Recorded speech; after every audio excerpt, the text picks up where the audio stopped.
पहले हम लोग को पढ़ना है घातांक, फिर पढ़ेंगे करनी। दो चीज़ें इस चैप्टर में पढ़ना है। अब घातांक कहते किसको है, पहले ये समझना जरूरी है। जब किसी राशि को उसी राशि के साथ m बार गुना किया जाता है तो उसके गुणनफल को उस राशि के घात के रूप में लिखा जाता है। ठीक है, उसी को हम लोग घातांक कहते हैं। अब समझ में नहीं आए बातें। कहता है कोई नंबर से, मान लो कोई a नंबर है, जब किसी राशि को उसी राशि के साथ m बार लिखा जाता है। अब मान लो कि ये नंबर m है, अब हम कई बार लिख सकते हैं इसको, a गुने a गुने a गुने a गुने लिख सकते हैं, इसमें कोई डाउट नहीं है। अब कहता है क्या लिखा जाता है, तो उसके गुणनफल को उस राशि के घात के रूप में लिखा जाता है।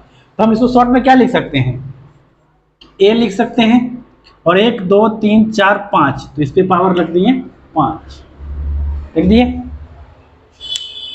जो ई नीचे वाला है उसको घातांक कहते हैं, इसको हम लोग घात कहते हैं। ठीक है, बेस, जिसको इंग्लिश में बेस कहते हैं।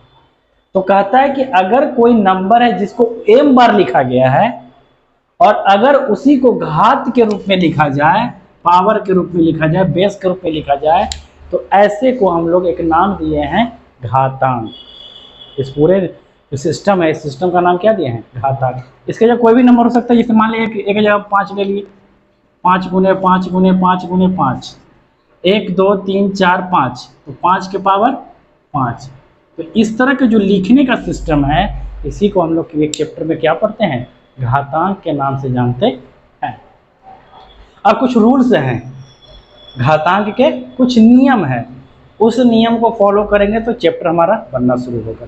ठीक है, जैसे पहला नियम है कि अगर कोई नंबर है, मान लो कोई नंबर है, अपने मन से मान लेते हैं कोई नंबर है, a नंबर है, a पे पावर n है, गुने a पे पावर m है, गुने a पे पावर p है। ठीक है, अगर कोई नंबर है जिसका बेस सेम है, इसका नीचे जो है सेम है और पावर अलग है, इसका घात अलग अलग है, और उसका जो नीचे का जो बेस है वो क्या है, सेम है, ऐसे में हम लोग क्या करेंगे, इसका एक फॉर्मूला बनता है a, और इसमें जो पावर है वो जुट जाएगा, m प्लस n प्लस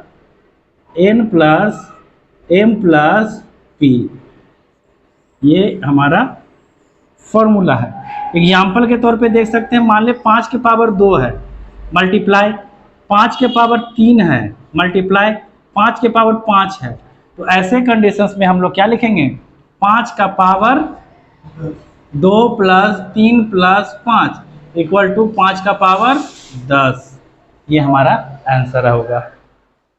नीचे सिंपली बोले तो 5 बेस है और पावर। हाँ, अगर इसका जो है ये दोनों के दोनों बेस जो है सेम रहे और पावर क्या हो, डिफरेंट हो, तो ऐसे कंडीशन में हमारा पावर क्या होता है, जुड़ जाता है। हमारा जो दूसरा नियम है, a पे पावर m है, ठीक है, और इसमें हम डिवाइड कर रहे हैं a पे पावर n से। ठीक है, ऐसा कोई नंबर है जिसका बेस क्या है, सेम है, और पावर क्या है, डिफरेंस है। अगर ऐसा कोई रहेगा तो उसका जो पावर होगा वो यहाँ पे बेस सेम लिखकर m माइनस n हो जाएगा। जैसे फॉर एग्जाम्पल, अगर मान लो यहाँ पे कोई नंबर है 5 और इसमें पावर है 5 और इसको हम डिवाइड कर रहे हैं 5 से ही, और इसका पावर है 3, तो फाइनली ये लिखा जाएगा पावर क्या, 5 माइनस 3, तो आ जाएगा 5 पे पावर 2। ऐसा हुआ क्यों, इसका कारण भी है। हम 5 को 5 बार लिखेंगे, 1 2 3 4 5, नीचे में हमारा क्या आ जाएगा, 3 गो, 1 2 3, 3 से 3 खत्म हो गया, कितना 5 बचा, इसीलिए हमारा पावर कितना बचा। इसीलिए हम लोग शॉर्ट में इतना प्रोसेस ना करने के चलते हम इस फॉर्मूला का यूज करेंगे और डायरेक्ट आंसर निकाल देंगे।